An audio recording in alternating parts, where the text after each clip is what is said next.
வணக்கம். வேந்தரின் இளங்கதிர் முற்பகல் செய்திகளுக்காக ராகப்பிரியா. முதலில் தலைப்புச் செய்திகள். சசிகலாவிடம் அதிமுகவின் தலைமை பொறுப்பு. பொதுக்குழுவில் 14 தீர்மானங்கள் நிறைவேற்றம்.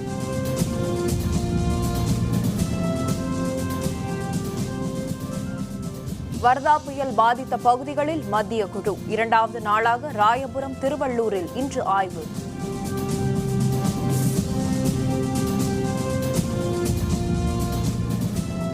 ₹500 மற்றும் ₹1000 நோட்டுகளை மாற்ற நாளை கடைசி நாள். பணம் எடுக்க கட்டுப்பாடு தளர்த்தப்படும் என எதிர்பார்ப்பு.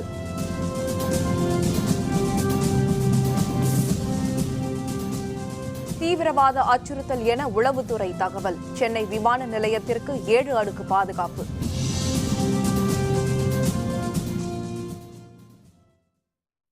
அதிமுக பொதுச் செயலரும் தமிழக முதல்வராகவும் பதவி வகித்த ஜெயலலிதாவின் மறைவிற்கு பிறகு அதிமுகவின் பொதுக்குழு கூட்டம் முதல் முறையாக சென்னை வானகரத்தில் உள்ள தனியார் அரங்கில் இன்று நடைபெற்றது.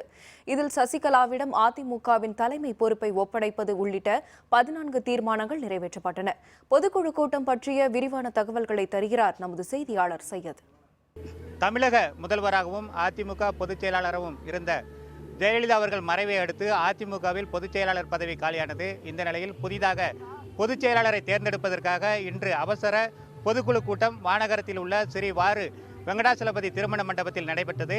இந்த பொதுக்குழுவில் தலைமை செயற்குழு உறுப்பினர்கள், முதல்வர் ஓ பன்னீர்செல்வம், அதேபோல அமைச்சர்கள், நாடாளுமன்ற உறுப்பினர்கள், செயற்குழு உறுப்பினர்கள், பொதுக்குழு உறுப்பினர்கள் மற்றும் மாவட்ட செயலாளர்கள், ஒன்றிய நகர பேரூராட்சி செயலாளர்கள் என 2770 பேர் கலந்து கொண்டார்கள்.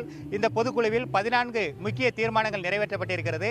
முதலாவது தீர்மானமாக மறைந்த முன்னாள் முதல்வர் ஜெயலலிதா அவர்களுக்கு இரங்கல் தீர்மானம் நிறைவேற்றப்பட்டது. அதனைத் தொடர்ந்து 5வது தீர்மானமாக புதிதாக பொதுச் செயலாளர் தேர்ந்தெடுப்பதற்காக இந்த அவையில் ஒப்புதல் அளிக்கப்பட்டது.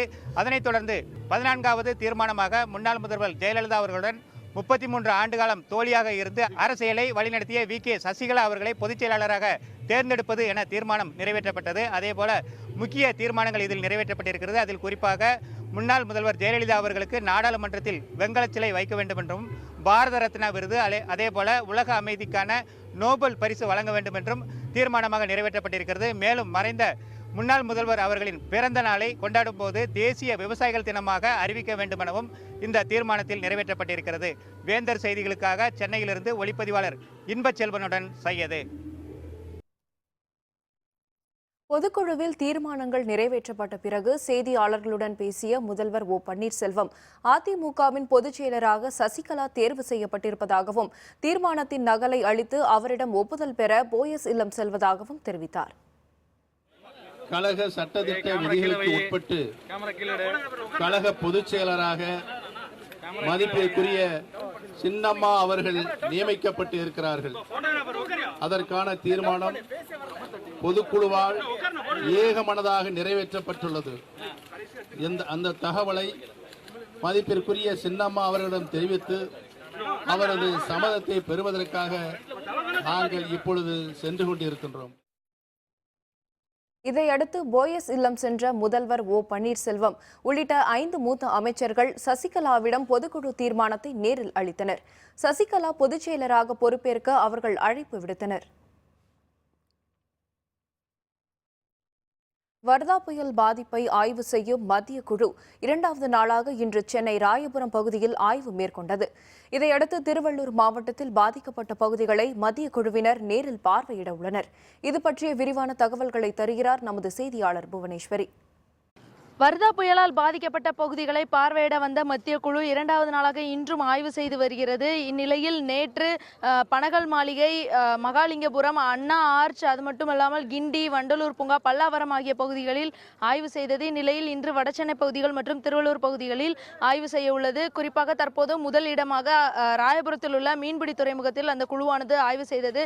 மீன்பிடி துறைமுகத்தில் பாதிக்கப்பட்டுள்ள பகுதிகளையும் பார்வையிட்டனர். அது மட்டுமல்லாமல் சேதமடைந்த படகுகள், இதற்கு முன்னர் முன்னர், அதாவது புயலுக்கு முன் இது போன்ற சூழ்நிலை நிலவியது, புயலுக்கு பின் நிலவிய சூழ்நிலை குறித்தும் அவர்கள் பார்வையிட்டனர்.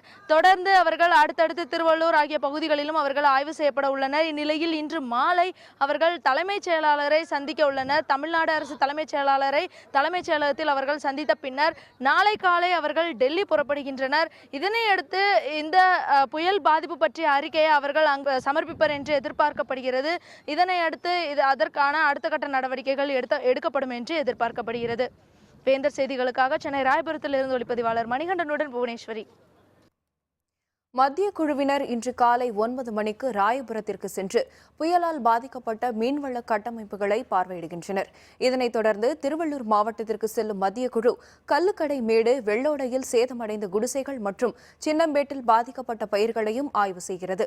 இதனை முடித்துக் கொண்டு சென்னை திரும்பும் மத்திய குழு தலைமைச் செயலர் கிரிஜா வைத்தியநாதனை சந்திக்கிறது. இன்று இரவு தில்லி திரும்பும் மத்திய குழு புயல் பாதிப்பு தொடர்பான அறிக்கையை மத்திய அரசிடம் அளிக்கிறது. மதிப்பிழந்த பணத்தாள்களை வங்கிகளில் வரவு வைப்பதற்கான காலக்கெடு நாளையுடன் முடிவடைகிறது.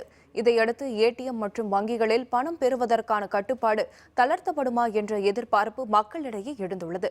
உயர்ரக மதிப்பிலான 500 மற்றும் 1000 ரூபாய் பணத்தாள்கள் செல்லாது என்று பிரதமர் மோடி கடந்த நவம்பர் மாதம் 8ஆம் தேதி இரவு அறிவித்தார்.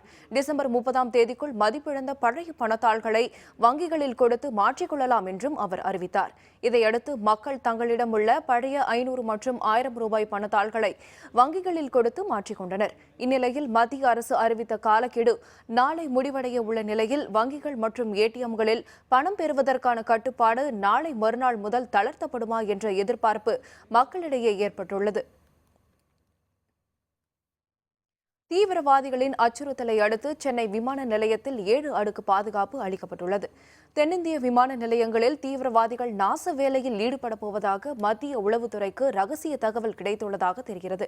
இந்த தகவலின்படி பாகிஸ்தானில் பயிற்சி பெற்ற தீவிரவாதிகள் இந்தியாவிற்குள் ஊடுருவியுள்ளதாகவும் அவர்கள் நாட்டை சீர்குலைக்கும் முயற்சியில் ஈடுபட உள்ளதாகவும் தெரியவந்துள்ளது. இதன் காரணமாக தமிழகம், கேரளம் உள்பட அனைத்து விமான நிலையங்களிலும் பாதுகாப்பு பலப்படுத்தப்பட்டுள்ளது. சென்னை விமான நிலையத்தில் நேற்று நள்ளிரவு முதல் 7 அடுக்கு பாதுகாப்பு நடைமுறைப்படுத்தப்பட்டுள்ளது. இதையடுத்து நேற்று இரவு முதல் பார்வையாளர் விமான நிலையத்தில் அனுமதிக்கப்படவில்லை என்றும் வாகனங்கள் முனைப்பான சோதனைக்கு உட்படுத்தப்பட்டு வருவதாகவும் தெரிவிக்கப்பட்டுள்ளது. வீடு, கார், விவசாயம் உள்ளிட்ட கடன்களை திருப்பி செலுத்துவதற்கான கால அவகாசம் மேலும் 30 நாட்கள் நீட்டிக்கப்பட்டுள்ளதாக ரிசர்வ் வங்கி அறிவித்துள்ளது. பழைய 500, 1000 ரூபாய் நோட்டுகள் செல்லாது என நவம்பர் 8ஆம் தேதி பிரதமர் மோடி அறிவித்திருந்தார். இதன் தொடர்ச்சியாக ஏற்பட்டுள்ள பண தட்டுப்பாட்டை அடுத்து மத்திய அரசும் ரிசர்வ் வங்கியும் பல்வேறு அறிவிப்புகளை வெளியிட்டு வருகிறது. இதன் ஒரு பகுதியாக வீடு, கார், விவசாயம் உள்ளிட்ட கடன்களை திருப்பி செலுத்துவதற்கான கால அவகாசம் 60 நாட்களுக்கு நீட்டிக்கப்படும் என கடந்த 5ஆம் தேதி அறிவிக்கப்பட்டது. இதற்கான அவகாசம் வரும் 31ஆம் தேதி முடிவடையும் நிலையில் புதிய அறிவிப்பை ரிசர்வ் வங்கி வெளியிட்டுள்ளது. கடனை செலுத்துவதற்கான அவகாசம் மேலும் 30 நாட்களுக்கு நீட்டிக்கப்பட்டுள்ளது. இதன்படி ஜனவரி 31ஆம் தேதி வரை அவகாசம் நீட்டிக்கப்பட்டுள்ளது. உத்தரப்பிரதேசம், பஞ்சாப் உள்ளிட்ட 5 மாநிலங்களின் தேர்தல் தேதி வரும் 4ஆம் தேதி அறிவிக்கப்படும் என தகவல்கள் வெளியாகியுள்ளன. நாட்டின் மிகப்பெரிய மாநிலமான உத்தரப்பிரதேச மாநில சட்டப்பேரவைக்கு வரும் பிப்ரவரி, மார்ச் மாதங்களில் தேர்தல் நடைபெறும் என எதிர்பார்க்கப்படுகிறது. இதேபோல் பஞ்சாப், கோவா, மணிப்பூர், உத்தரகண்ட் மாநிலங்களுக்கும் தேர்தல் நடைபெறவுள்ளது. தேர்தல் நடைபெறவுள்ள 5 மாநிலங்களுக்கும் நேரடியாக சென்று தேர்தல் நடவடிக்கைகள் தொடர்பாக தேர்தல் ஆணைய அலுவலர்கள் ஆலோசனை நடத்தினர். தேர்தல் தேதி அறிவிக்கப்பட்டவுடன் கடைபிடிக்க வேண்டிய நடத்தை விதிமுறைகள் தொடர்பாக அந்தந்த மாநில தலைமைச் செயலர்களுக்கு தேர்தல் ஆணையம் கடிதம் அனுப்பியுள்ளது. இதனைத் தொடர்ந்து 5 மாநிலங்களுக்கான தேர்தல் தேதி ஜனவரி 4ஆம் தேதி அறிவிக்கப்படலாம் என எதிர்பார்க்கப்படுகிறது.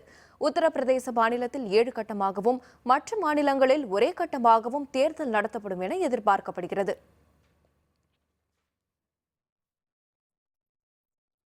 உத்தரப்பிரதேச மாநில பேரவைத் தேர்தலில் தனித்து போட்டியிடப் போவதாக அறிவித்துள்ள ஆளும் சமாஜ்வாதி கட்சி 325 தொகுதிகளுக்கான வேட்பாளர் பட்டியலை வெளியிட்டுள்ளது. உத்தரப்பிரதேச மாநிலத்தில் ஆட்சியை தக்க வைத்துக் கொள்ள ஆளும் சமாஜ்வாதி கட்சி பெரும் முயற்சிகளை எடுத்து வருகிறது. எனினும் பகுஜன் சமாஜ், பாரதிய ஜனதா, காங்கிரஸ் உள்ளிட்ட கட்சிகள் ஆட்சியை கைப்பற்ற முழுவீச்சில் களம் இறங்கியுள்ளன. ஐக்கிய ஜனதா தள மற்றும் காங்கிரஸ் கட்சியுடன் கூட்டணி அமைத்து சமாஜ்வாதி கட்சி பேரவைத் தேர்தலை எதிர்கொள்ளும் என எதிர்பார்க்கப்பட்டது. எனினும் 403 தொகுதிகளை கொண்ட உத்தரப்பிரதேச மாநிலத்தில் 325 தொகுதிகளுக்கான வேட்பாளர்களின் பட்டியலை சமாஜ்வாதி கட்சியின் தலைவர் முலாயம் சிங் வெளியிட்டுள்ளார். இந்த பட்டியலில் ஏற்கனவே எம்எல்ஏவாக உள்ள 176 பேருக்கு மீண்டும் வாய்ப்பு அளிக்கப்பட்டுள்ளது. இதன் மூலம் சமாஜ்வாதி கட்சி தனித்து போட்டியிடுவது உறுதியாகியுள்ளது. पहली बार कहिए समाजवादी पार्टी का किसी से गठबंधन नहीं होगा। नोटबंदी का जवाब अब बहुत जल्दी मिल जाएगा।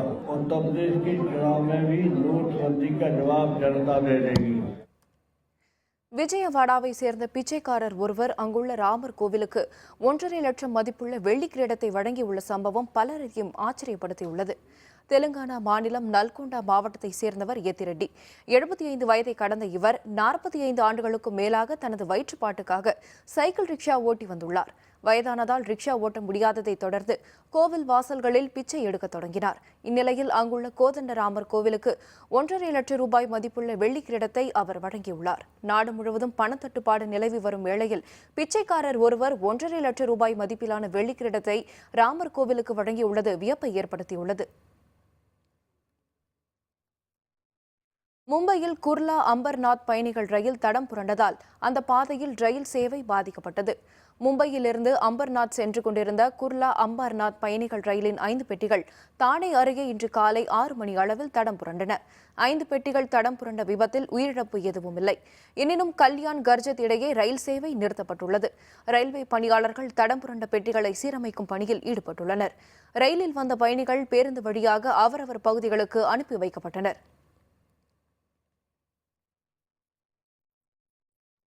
மேற்கு வங்க மாநிலத்தில் கிணற்றில் விழுந்த பெண் யானை ஒன்று மீட்க முடியாத நிலையில் பலியானது. மிட்னாப்பூர் மாவட்டத்தின் வனப்பகுதியிலிருந்து தண்ணீர் தேடி கூட்டமாக யானைகள் அருகில் உள்ள குடியிருப்பு பகுதிகளுக்கு வருகின்றன. இதேபோல் கூட்டமாக வந்த யானைகளில் பெண் யானை ஒன்று தவறி கிணற்றுக்குள் விழுந்தது. இதனையடுத்து அந்த யானையை மீட்க பல யானைகள் 8 மணி நேரத்திற்கும் அதிகமாக போராடின. எனினும் யானைகளின் முயற்சிக்கு பலன் கிடைக்கவில்லை. இதனால் கிணற்றில் விழுந்த பெண் யானை பரிதாபமாக உயிரிழந்தது. ஜேசிபி இயந்திரத்தின் உதவியுடன் அந்த யானையின் உடலை வனத்துறையினர் மீட்டனர். தமிழகத்தின் தென் மாவட்டங்களில் 2 நாளைக்கு மிதமான மழை பெய்யும் என சென்னை வானிலை ஆய்வு மையம் தெரிவித்துள்ளது. தமிழகத்தில் வடகிழக்கு பருவமழை முடிவடைய இன்னும் சில நாட்கள் உள்ளன. எனினும் 62% அளவிற்கே குறைவான மழை பெய்துள்ளது. இதனிடையே இலங்கை அருகே உருவாகியுள்ள குறைந்த காற்றழுத்த தாழ்வு நிலை தொடர்ந்து அதே இடத்தில் நீடிக்கிறது. இதன் காரணமாக தமிழகத்தின் தென் மாவட்டங்களில் இன்றும் நாளையும் மிதமான மழை பெய்யும் என சென்னை வானிலை ஆய்வு மையம் தெரிவித்துள்ளது.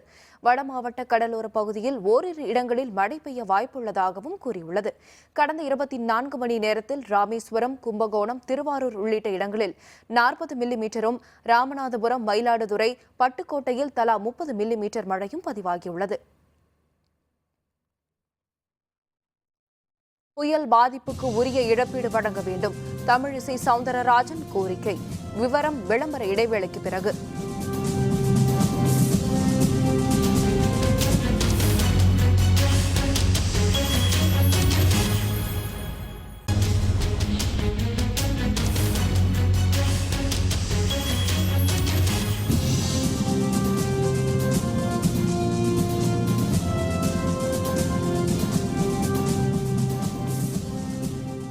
செய்திகள் தொடர்கின்றன. சென்னை இழந்த அழகை மீட்கும் அளவிற்கு இழப்பீடு வழங்க வேண்டுமென மத்திய குழுவினரை சந்தித்து கேட்டுக் கொண்டதாக தமிழக பாரதிய ஜனதா தலைவர் தமிழிசை சவுந்தரராஜன் தெரிவித்துள்ளார். வர்தா புயலால் ஏற்பட்ட பாதிப்புகள் பற்றி ஆய்வு செய்ய தமிழகம் வந்துள்ள மத்திய குழுவினர் இன்று அவர் சந்தித்து பேசினார். பின்னர் செய்தியாளர்களுடன் பேசிய தமிழிசை, சென்னையின் அழகு கட்டமைப்பு வசதிகளை மீண்டும் பழைய நிலைக்கு கொண்டு வரும் வகையில் இழப்பீடு வழங்க வேண்டும் என வலியுறுத்தியதாக தெரிவித்தார். மேலும் மத்திய குழுவினரின் வருகை தாமதமானதற்கான காரணங்களை தங்களிடம் விளக்கியதாகவும் அவர் குறிப்பிட்டார்.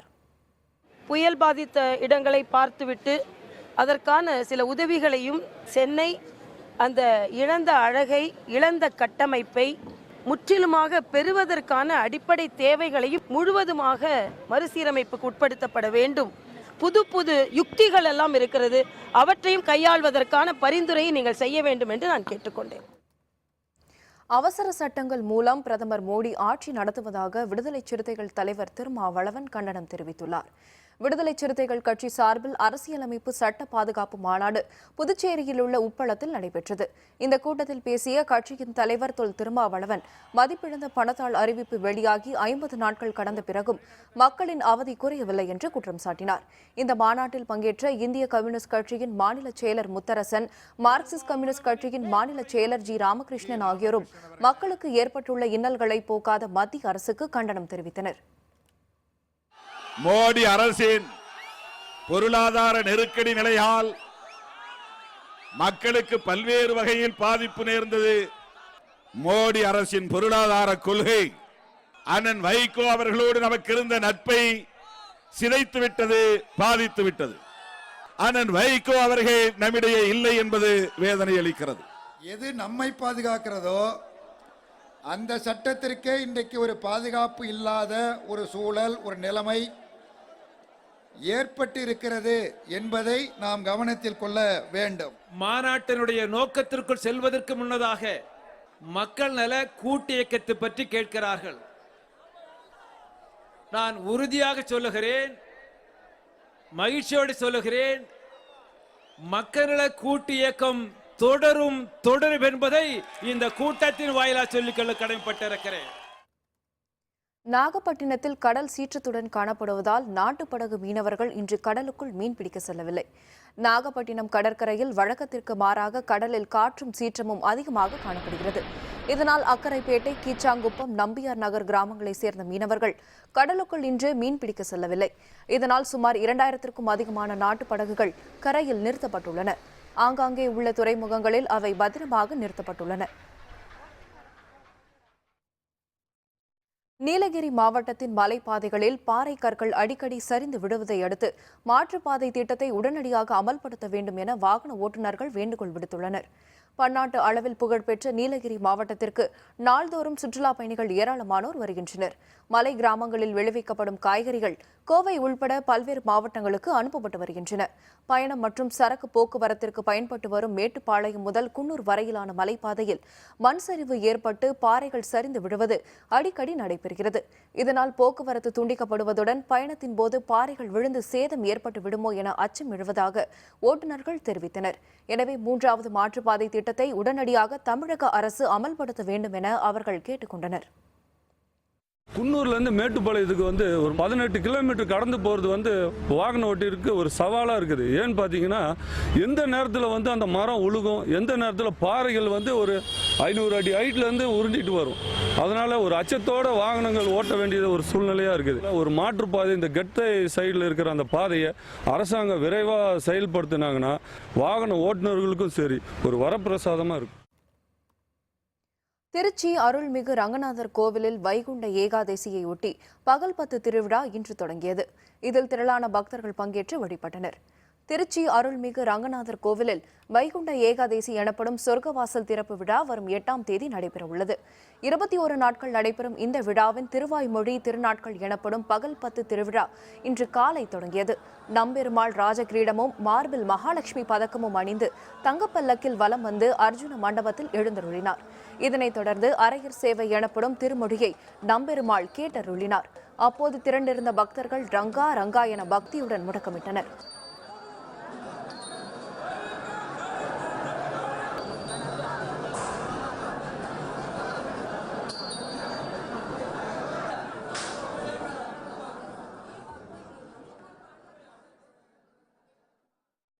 வைகுந்த ஏகாதசி திருவிழா இது திருவிழா அல்ல, பெருவிழா. ஏன்னா 21 நாட்கள் தொடர்ந்து உற்சவம் நடைபெறுகிறது. இந்த உற்சவத்தில் மட்டும்தான் நம்பெருமாள் இந்த 20 நாளும் இந்த 4000 திவ்ய பிரபந்தம் என்று சொல்லக்கூடிய தமிழ் வேதம் என்று சொல்லுவோம், அந்த தமிழ் வேதத்தை தன்னுடைய திருச்செவியால் கேட்டு தானும் தன் அடியார்களும் கலந்து இருந்து தரிசனம் கொடுப்பது இந்த வைகுந்த ஏகாதசி திருவிழாவின் சிறப்பாகும்.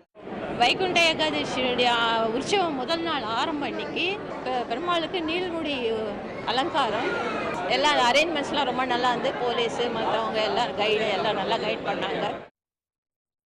கன்னியாகுமரி மாவட்டம் சுசீந்திரத்தில் உள்ள அருள்மிகு தானுமலையான் கோவிலில் ஆஞ்சநேயர் ஜெயந்தி விழாவை ஒட்டி ஆஞ்சநேயருக்கு சிறப்பு அபிஷேக ஆராதனைகள் நடைபெற்றன.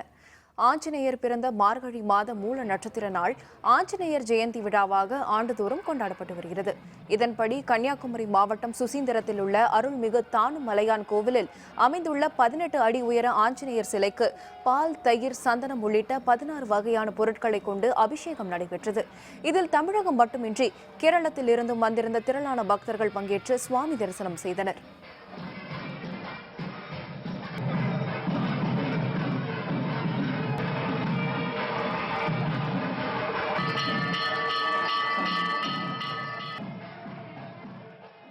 ஆஞ்சநேயர் அபிஷேகம் நடக்குது வருஷந்தோறும். அதனால பல கோடி மக்களும் வந்து தரிசனம் கண்டுகொள்ளுங்க.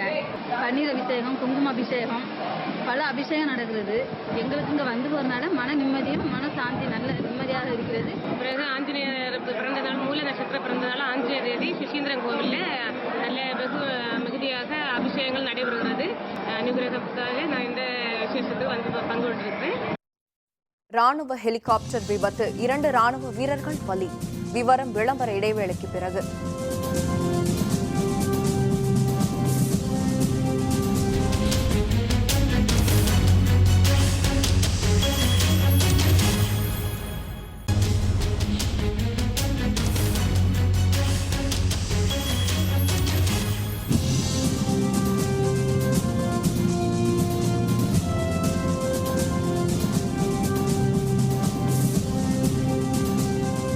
செய்திகள் தொடர்கின்றன.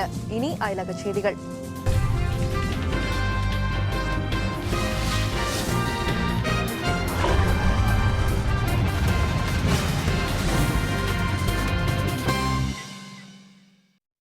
அமெரிக்காவில் ராணுவ ஹெலிகாப்டர் கடலில் விழுந்து விபத்துக்குள்ளானதில் 2 பலியாகினர். அமெரிக்காவின் டெக்சாஸ் மாகாணத்தில் பசடேனா என்ற இடத்தில் இந்த விபத்து நேரிட்டது. எலிங்டன் ஃபீல்டு என்ற இடத்திலிருந்து புறப்பட்ட இந்த ஹெலிகாப்டர் சிறிது தொலைவில் விழுந்து விபத்துக்குள்ளானது.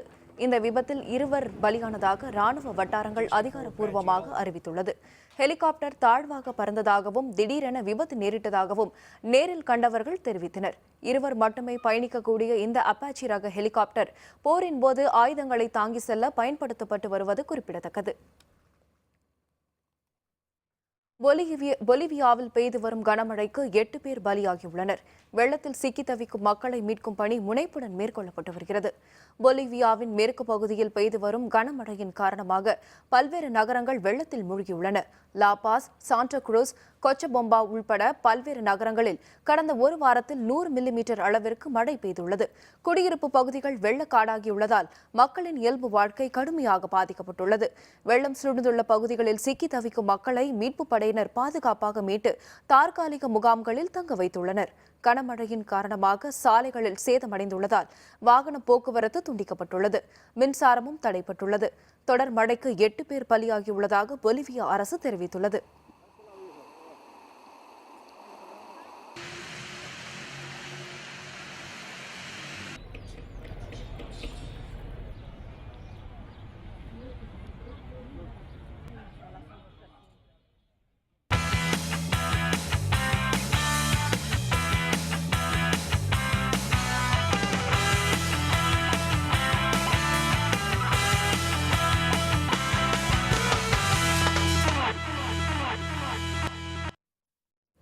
பாகிஸ்தானுக்கு எதிரான 2வது டெஸ்ட் கிரிக்கெட் போட்டியின் முதல் இன்னிங்ஸில் ஆஸ்திரேலியா அணி முன்னிலை பெற்றுள்ளது.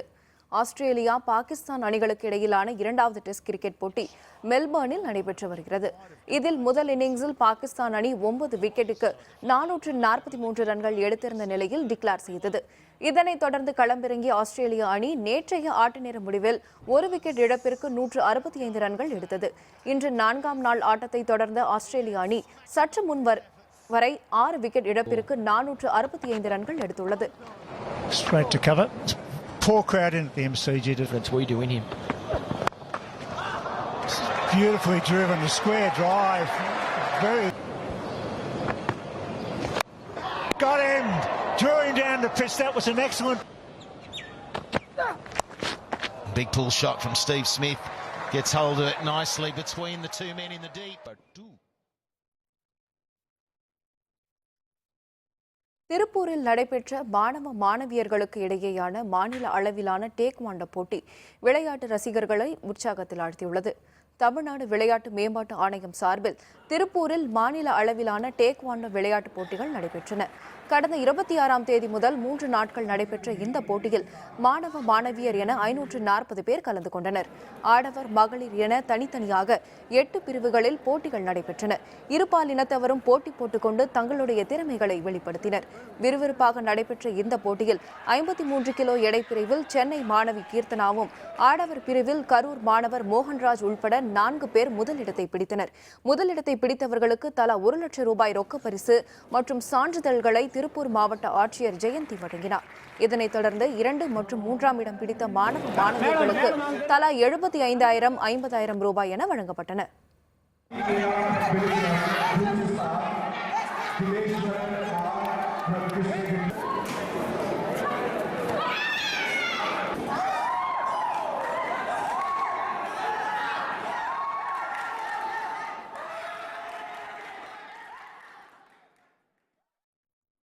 மீண்டும் தலைப்புச் செய்திகள். சசிகலாவிடம் அதிமுகவின் தலைமை பொறுப்பு. பொதுக்குழுவில் 14 தீர்மானங்கள் நிறைவேற்றம்.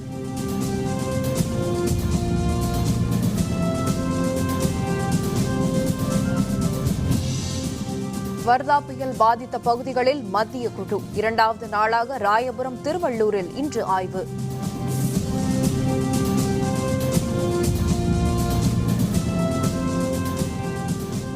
$500 மற்றும் 1000 ரூபாய் நோட்டுகளை மாற்ற நாளை கடைசி நாள்.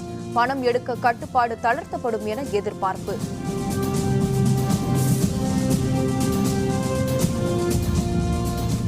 தீவிரவாத அச்சுறுத்தல் என உளவுத்துறை தகவல். சென்னை விமான நிலையத்திற்கு 7 அடுக்கு பாதுகாப்பு.